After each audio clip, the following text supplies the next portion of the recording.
A ilha de Thule está descrita no tomo 4, capítulo 5 da Geographika, do historiador, geógrafo e filósofo grego Estrabão, de 64 a.C. a 19 d.C.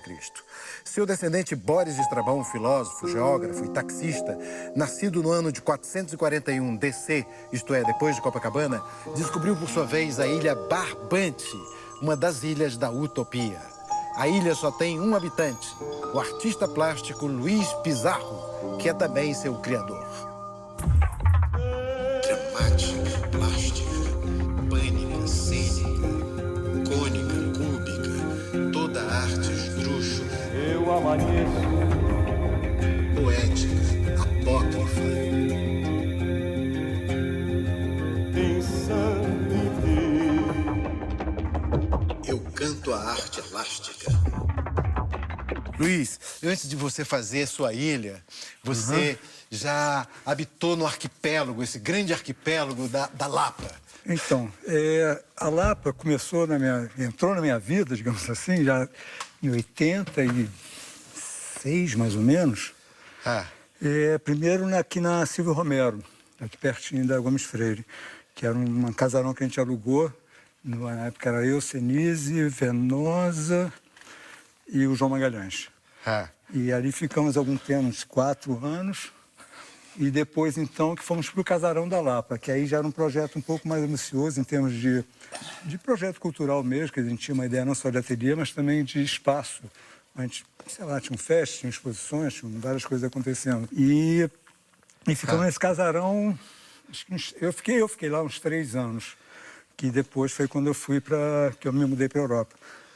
E aí, nessa época, foi quando também surgiu, que me chamaram para recriar, ou melhor, para a reinauguração do MAN, e na época era o Galpão das Artes. E me convidaram, então, na época, o Marcos Lontra, que ia reabrir o MAN, me chamou para tocar algum projeto naquele espaço, que era um espaço de 1.500 metros quadrados, galpãozão mesmo, galpão sem nada. E ali a gente desenvolveu uma oficina, umas 70 oficinas em todas as áreas, desde teatro, cinema, literatura, vídeo, fotografia, artes plásticas, música, canto, dança, tinha de tudo. Era uma confusão, rapaz, mas era bom demais. E foi uma história engraçada, porque o museu não tinha dinheiro, como sempre, continua não tendo. Dinheiro para arte para quê, né? Oi? Para que dinheiro para arte? Imagina. Para quê? Esses caras não precisam de dinheiro para viver. Não precisa de dinheiro, Eles têm sonhos. E era uma história engraçada, porque, por exemplo, com a matrícula dos alunos do Galpão, a gente consertou o telhado do museu. Olha só. Era tudo assim, tudo aos poucos. E foi bacana, foi um projeto muito bacana. E dali eu fui para a Europa. E aí me mudei para Portugal primeiro e depois para a Alemanha. Para a Alemanha. Você ficou 1 ano em Portugal. Fiquei 1 ano em Portugal. Mas na Alemanha você ficou uma porrada de tempo, né? Na Alemanha fiquei 7. Quase 7 anos, praticamente. Então vamos conversar em alemão, vamos continuar em alemão, porque a gente tem uma audiência ótima. Claro, a gente tem uma audiência ótima na Alemanha. Na Alemanha, então ótimo. Vamos lá. Berlim Oriental, especialmente. Não tem mais, né? Acabou. Não, mas diga lá. E aí primeiro fui para Portugal, fiquei lá 10 meses, mais ou menos. E de lá, então, fui para a Alemanha. Quer dizer, isso tudo assim, muito sem projeto, sem planos. Eu não sou uma pessoa de planos. Por curiosidade. Minha vida toda, ela é movida à curiosidade. É o que me leva. Então, eu queria aprender alemão, queria ter experiências novas. Então, tá ali naquele lugar onde é tão diferente, cara. A Alemanha, quando eu morava lá, eu dizia para as pessoas que se fosse a China seria mais fácil. É verdade. Porque é tão diferente da gente, eu acho que é uma cultura tão... Eu sei que quando eu voltei para o Brasil, que também foi de repente, não foi uma coisa pensada, vou mudar de novo, eu demorei uns 5 anos para deixar de ser alemão. Você chegou aqui alemão. Você chega ali, engraçado, aquela questão de horário, rigor, é horrível. É horrível. É estranho. Porque... Mas você já é brasileiro, né? Não, graças a Deus, já tenho carioquíssimo. Virei carioca de novo. Mas foi uma experiência super rica mesmo, de trabalho. Eu acho que o trabalho deu um salto, assim, em termos de de pesquisa mesmo. Comecei a trabalhar na época lá com toda a pesquisa do Randstaden, dos viajantes. Dos viajantes que vieram ao Brasil. Exatamente, que vieram ao dos Brasil. alemães que vieram ao Brasil. Exatamente. E você fazia o caminho inverso, né? Quer dizer, exatamente. Tinha um olhar interessantíssimo para ver isso. Então, eu estava querendo exatamente esse olhar. E fiz uma série grande sobre isso, uma série bastante grande de trabalhos sobre a partir desse olhar, que é exatamente o caminho inverso. Você sabe que, mas você numa ilha, e com um tipo de material que você trabalha, você podia ter sido surfista em vez de artista plástico. Você trabalha com parafina. Também, Né? Na verdade, a parafina surgiu na Alemanha por uma casualidade, por um acidente de ateliê, e eu descobri uma técnica a partir do acidente. É assim que as coisas funcionam, você sabe disso, né? Não tinha é a revelação. No início da tensão, caramba, nunca mais vou sair disso. Né? E depois daquela grande revelação é aquela. E foi assim com a parafina, porque eu estava pesquisando um material e usando a parafina, assim, era mais para dar uma veladura, uma coisa boba. E um dia eu cheguei em casa e aquilo tinha se despedaçado no chão. E aí eu vi que estava impressa a parafina. E aí isso depois de uma semana de trabalho. E comecei a catar aqueles cacos, assim, e falei, caramba, mas isso aqui está impresso. Aí eu falei, como é que isso aconteceu? Aí tive que rever a casualidade de uma semana. O que tinha acontecido em uma semana para aquilo chegar ao que chegou e não dar certo, que é o que eu queria saber por que não deu certo, para saber por que estava dando certo, que era o não dar certo.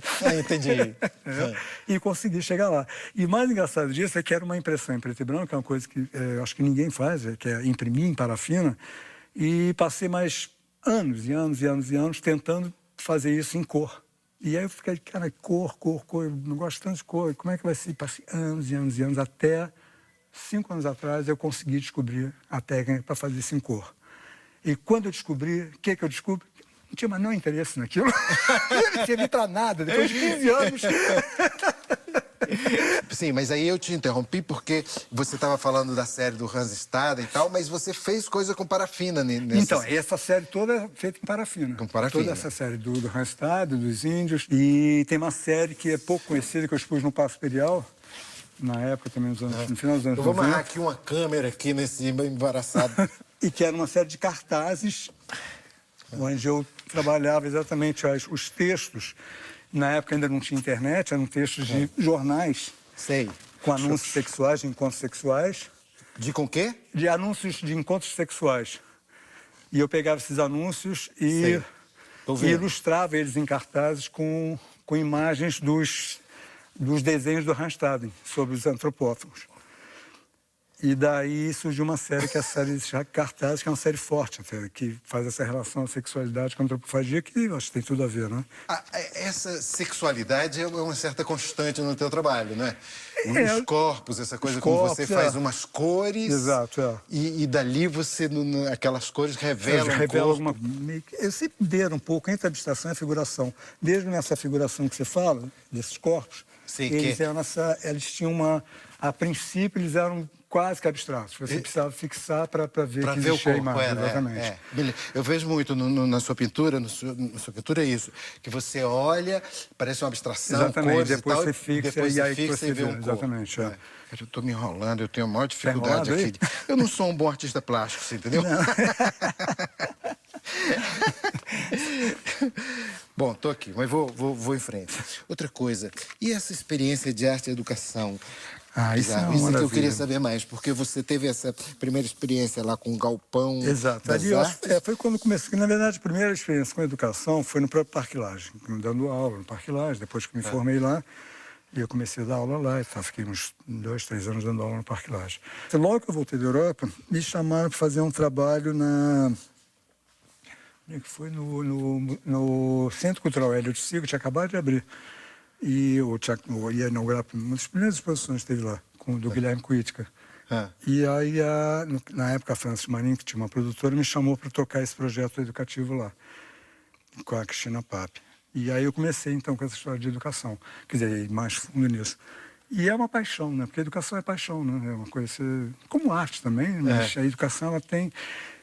É uma coisa que é pro outro, né? A arte a gente faz muito pra gente também, né? Que é pro outro, lógico, mas...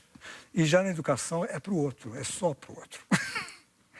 ela é para o outro, ela tem que ser pro outro. Eu comecei com projetos que me chamam, convidando para projetos específicos em museus, Até que, então, o MAM me convidou para assumir a curadoria de arte lá, que na verdade nem era curadoria, era uma coordenação de arte, que depois de um ano passou a ser curadoria, que eu acho que é uma coisa importante para a área da educação, porque nos museus, hoje a educação ela é prioritária nos museus. E eu acho que é uma experiência muito interessante, que eu acho que a gente vem fazendo um trabalho bem bacana no MAM, de inserção, principalmente de inclusão social, porque é muito elitizado, né? A arte é muito elitizada, né? Muito. Então, quando você pega determinadas, sei lá, crianças, adolescentes, que não têm acesso a absolutamente nada, mas nada mesmo.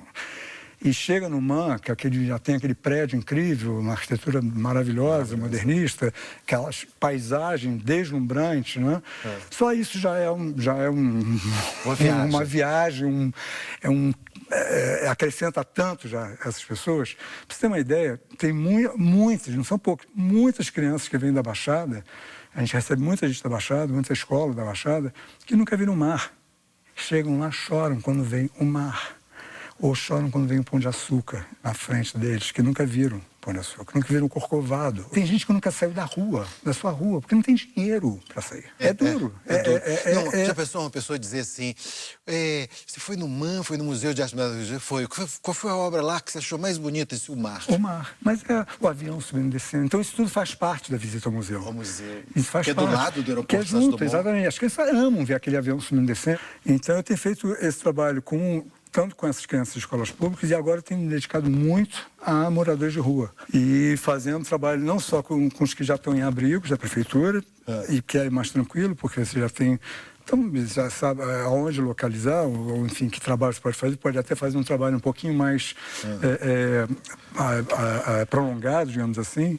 E aí são encontros que a gente faz, chama-se Mãe em Movimento, que a gente, não só eu levo a minha equipe do MAM aos abrigos da prefeitura, como os abrigos vêm ao MAM. Por exemplo, eu andei fazendo muito com a minha equipe, pintar, as próprias crianças, a gente junto com eles, pintar, por exemplo, muros desses lugares. São lugares muito tristes, em geral, assim, que agora até que estão melhorando e tal, mas não são, enfim, aquela coisa, né, no Brasil. E então a gente, aqui no Catete, a gente pintou toda a fachada inteira, colorida, com as meninas, todas do Catete, que são só meninas lá, e em geral são 15, 20 meninas. E elas já foram. E isso muda muito, né? Porque são pessoas que elas estão ali uma semana, podem não estar na outra, ou pode ficar um ano, depende da situação de cada um e depende da história de cada uma. Então, a gente faz intervenções nesses espaços com tinta, com pintura, aí sim, com tinta, mas com eles pintando, sempre uma atividade lúdica, uma coisa assim, mas que eles participem, que eles façam. Hoje em dia, eu olho esse trabalho de educação como parte da minha obra mesmo. Eu acho que eu não vejo muita diferença, não. O que você denomina arte, digamos? É muito difícil isso, né? Hoje em dia, mais ainda. É você provocar o outro, criar situações em que o outro se sensibilize ou tenha enfim, a partir de uma determinada provocação. O que você faz? A educação é isso. Principalmente no museu, no espaço de museu. É exatamente provocar o outro, criar situações. A gente lá no museu, a gente não só... Todas as turmas que chegam, nós temos uma atividade prática, tanto na entrada quanto na saída. E aí são atividades sensoriais, com música, ou com desenho, ou com instalações, ou com coisas, às vezes até grandes mesmo, que ocupam um espaço visual, ocupam instalações mesmo. E no meio disso, a visita ao museu, exposições e tal, e conversas sobre isso. Que também é uma coisa que interessante, assim, que eu passei a fazer, que eu acho que foi uma mudança importante, que agora quem faz a visita para a gente são os alunos. Não somos nós que fazemos a visita, eles fazem a visita. Eles que escolhem. Eles que vão escolhendo, eles que vão indo, porque eles vão conduzindo. Porque eu vi que é muito... Quando um aluno, uma criança chega e olha alguma coisa, aponta alguma coisa, os outros vêm imediatamente correndo e se interessam por aquilo. Se o professor fala, isso aqui é natural, é a idade. O cara olha o cara velho como eu, olha que legal, cara. Esse cara não entende de nada. Claro, que incrível, porque você quer mostrar aqui esse quadro tal do fulano. Deixa o cara descobrir o museu dele. Ele quer. Aí ele vê uma coisa que toca ele, olha aqui. Eles vão todos, aí presta mal atenção, e dali você já fala um monte de coisa, pode escorrer sobre o que quiser, e aí você já tem isso um pouquinho na mão e já leva para outra coisa, já vai buscando esses fios, aí vai puxando esses fios e vai indo, vai conduzindo a visita. Mas eles vão levando. Isso começou num dia que eu vi um menino em volta de uma escultura da Maria Martins, e estava encantado com aquilo. E eu perguntei para ele, e a turma já andando e tal, e dali? Eu falei, você gostou dessa escultura? Ele falou, adorei. Eu falei, o que você gostou dela? Ele falou, eu não sei, mas eu adorei isso aqui. E da Maria Martins, que é incrível, pouquíssimo que é conhecida e valorizada no Brasil. Exatamente, pouquíssimo valorizada. Grande Maria Martins, grande artista brasileira. E eu falei, esse cara teve uma Amiga dos experiência estética. surrealistas. Eu falei, esse garoto teve uma experiência estética aqui importantíssima na vida dele. Isso, ele jamais vai esquecer esse momento, que ele estava encantado, ele rodava em volta daquela escultura. Que maravilha! Eu falei, é isso, por que eu vou... E se eu tivesse passado com um roteirinho, não ia passar talvez ali, ia passar em outro, e ele ia ter perdido essa experiência. Não. E mesmo que parasse, você... não ia ser aquela coisa. Ele assim. descobriu. Ele descobriu, ele ficou encantado. Eu falei, é isso. Eu falei, acabou, não são eles. Eles é que fazem, eles é que mandam. Cara, quer dizer que a partir daí você adotou isso como critério. E aí eu adotei esse critério e funciona muito bem. Temos que interromper o programa. Os marcianos invadem a Terra. Orson Welles mandou os marcianos embora. Volta o programa. Outra coisa que você falou aí, Pizarro, foi que você preferencialmente, quando você trabalha com digamos, com população de rua, você preferencialmente quando elas já são de um abrigo e tal. Mas se é preferencialmente, é porque alguma vez, não é? Sim, porque há pouco tempo eu comecei um projeto, agora em abril, que foi já aí com os moradores de rua dali da Praça Tiradentes. E ali, então, com a equipe de abordagem da prefeitura, que é o pessoal que fica transitando para a cidade, vendo se o pessoal não quer ir para abrigo, que eles precisam de quê, para lá. Eu fiz um trabalho, então, com 2 grupos de 10 moradores de rua. 2 grupos de 5, com 10 ao total. Trabalho de fotografia. Levei para o MAN, dei uma câmera para cada um celular, uma câmera, e saímos fotografando o aterro. Foram 3 encontros. Os 2 primeiros encontros, um era a proposta de fotografar a paisagem. No segundo encontro, a proposta era as pessoas na paisagem. E no terceiro encontro, que eram todos os 2 grupos juntos, era aí visita ao museu. Conhecer o museu. Uma coisa que eles falavam muito, que eu achava muito interessante, é o dia é sempre igual. E aquele dia estava sendo diferente. Que incrível. E eles estavam fazendo... tinha uma que dizia... Uma tinha perdido a casa 3 dias antes de uma enchente, em São Gonçalo. E ela dizia, puxa, é só assim que eu esqueço um pouco. É tanto problema na minha cabeça, está tão bom ficar aqui esse dia todo fotografando. E eram fotos incríveis. Isso quer dizer, e essas fotos? Incríveis. Incríveis? Muito bonitas mesmo, muita foto bacana. Eu dei 2 dicas só, que foram... Uma, se vocês se colocar de frente para o sol, vai estourar a luz, a não ser que vocês queiram que estoure. E a outra é, quando olhar pela câmera, se você quer fotografar aquela cadeira, olhe em torno dela, que às vezes você pode achar alguma coisa muito interessante em torno dela, você está focando numa coisa e não está vendo o que está em volta. Então preste atenção no entorno, que é uma coisa da vida, né? É uma dica para a vida. Olhe bem em torno de você, porque tem muita coisa interessante, né? Não feche os olhos. E aí foi. E ele falou, cara, aí primeira pergunta, vocês vão conosco? Falei, vamos, por quê? Falei, não, porque senão a polícia vai pegar a gente que vai achar que é roubado o celular. Aí começa. Aí começa a ver o outro. Cara, é muita miséria. E eu falei, não, vamos sim. E depois, aí era engraçado que eles começaram a... Eram só jovens esses aí, não, por exemplo? não, todos adultos. Todos adultos? Esses eram adultos, todos adultos. E eles começaram... Aí a gente foi saindo, cara, eles foram se espalhando e tal. E aí daqui a pouco eu começava a ver que eles estavam muito, muito próximos de estar fazendo aquilo, orgulhosos, né? E eu mais ainda, eu estava super orgulhoso de aquelas pessoas. E eles diziam assim, estão achando que a gente é turista. Que ótimo. Muito bom, né? As pessoas estão achando que a gente é turista. E uma coisa que me chamou muita atenção também era a delicadeza com que eles iam pedir licença para fotografar alguém. Porque não era só de um, todos. Eles se iam te fotografar, eles falavam, com licença, eu estou fazendo um trabalho para o Museu de Arte Moderna. Que maravilha. Eu posso te fotografar? Isso é genial, porque é de uma delicadeza que ninguém tem com eles. porque a gente passa por cima dessas pessoas. Dele, não liga. Literalmente. Sabe? Não, isso aí não é ninguém, é um não mendigo. existe, não sabe. Tanto que pode ser feito, não é? Putz, Tanto cara, que pode ser feito e com tão através pouco, disso. e é tão pouco. Não Através de precisa muito, despertar a sabe? sensibilidade, tocar a o criação. outro, Não, e a tocar o criação. outro, toca o outro. E dá saber assim, você pode criar. Você pode Exatamente, fazer uma coisa sua, e a exatamente. coisa que você fizer. Você E ele pode é bom criar a nisso. sua vida. Você pode criar E eles a são sua bons vida. nisso, porque Claro. o que é um fotógrafo, o que é um artista, o que é um artista plástico, o que é um artista? É uma pessoa que tem uma experiência de vida muito particular Exatamente, e forte. exatamente. E que vai passar aquilo. Quantos são aqueles artistas que a gente conhece, digamos, celebrados por causa da sua experiência pessoal? Então são artistas que não é preciso ter uma vida difícil, sofrer para ser um bom artista. Mas um cara que tem isso e que você desperta nele a sensibilidade artística, vai sair isso. Ótimas fotos, lógico. como você disse. É como eu falo das crianças, por exemplo, você pega esses meninos de rua, que eu lido muito com eles, enfim, e uma esperteza, uma inteligência, um brilhantismo, que é tudo jogado fora.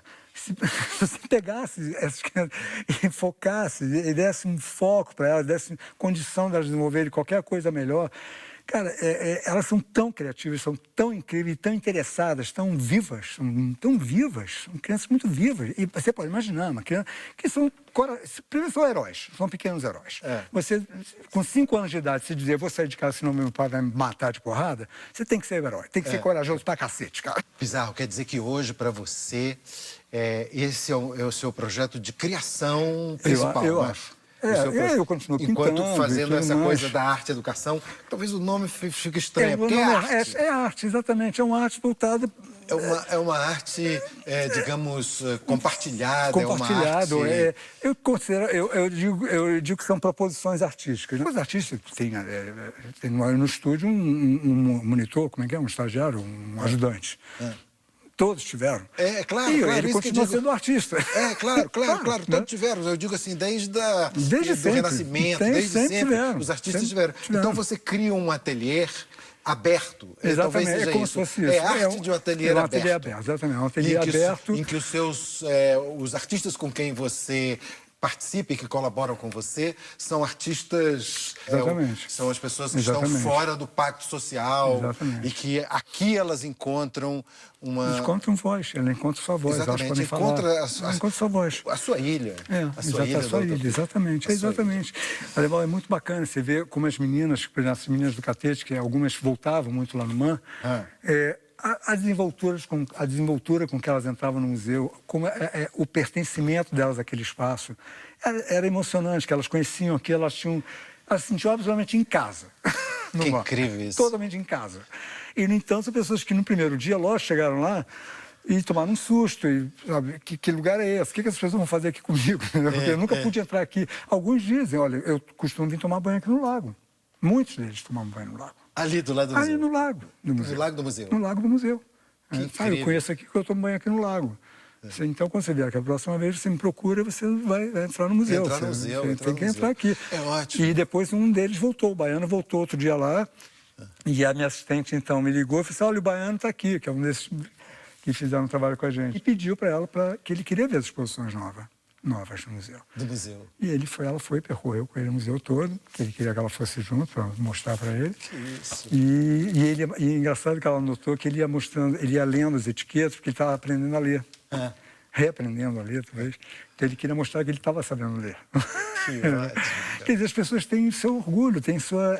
É a última coisa que se perde, na verdade. Não, e o baiano é hoje um ser superior na nossa sociedade, ou seja, comparando com as pessoas que se supõem refinadas, que se supõem ilustradas, e que nunca foram no museu, nunca entraram no MAN, o baiano é um ser ele, culto, aquele grupo, ilustrado. Claro, exatamente. Muito mais, olha, converse com um deles, você nunca mais vai querer mudar de turma. Exatamente. Cara, é incrível, incrível. Eu queria só uma última coisa, falar assim, dessa relação, Pizarro, entre teatro e artes plásticas. Você, quando criou isso, fez um espetáculo aqui, né? Exato. Eu fiz o Fio da Meada, né? O Fio da Meada. A performance, por exemplo, é um gênero artístico que está entre as artes plásticas e o teatro. Quando eu fui fazer esse trabalho com o fio da meada, que é com esses fios, né? Esses fios aqui assim. Os fios. Cão de gato. Uma coisa que o Fernando Filbert, que foi o diretor, que eu chamei ele para dirigir essa performance, uma coisa que eu dizia muito para ele, que eu achava importante, é que ali não era um ator, era o artista plástico o tempo todo. Tá. Então, o tanto que assim, o texto fala de mim mesmo, quer dizer, é Luiz Antônio Pizarro, Luiz Pizarro, sou eu no ateliê criando uma instalação, digamos assim. Só que não é no ateliê, era num espaço teatral. E eu achei muito interessante essa coisa de estar presente no ato da criação. E eu ficava muito seguro ali naquele cubo. Então, por isso que eu acho que eu não me senti no teatro, eu me senti muito no meu espaço de ateliê. Ateliê invadido. Exatamente, um ateliê invadido, então, pronto, exatamente. A gente já criou outro nome. Quando o artista invadido. plástico faz uma teatro, é ateliê invadido. E quando Boa. faz arte e educação, é ateliê aberto. Pronto, Pizarro, olha só, eu adorei você instalar sua ilha aqui dentro da nossa, foi luminoso que você instalasse a sua ilha aqui, obrigado. Eu queria só, você lembra algum texto que você dizia? Da peça? Eu acho que no início só, que começava dizendo putas, putas, putas. Amava as putas. Em pé na cama, de cima as olhava, deitadas, abertas, molhadas, esperando por um almoço turno. E o que vinha? Poesia Goethe. Aí era assim, e dava uma risada. E aí continuava. Aí eu, vários pequenos trechos, coisas que eu escrevi, coisas que eu fui pensando. E é um trecho labiríntico, é uma coisa que não tem um sentido único, é um labirinto mesmo. Aliás, como o próprio tear, né? Que é um labirinto. Daqui. Bravos. Obrigado. Muito obrigado. Obrigado a você, Alemão.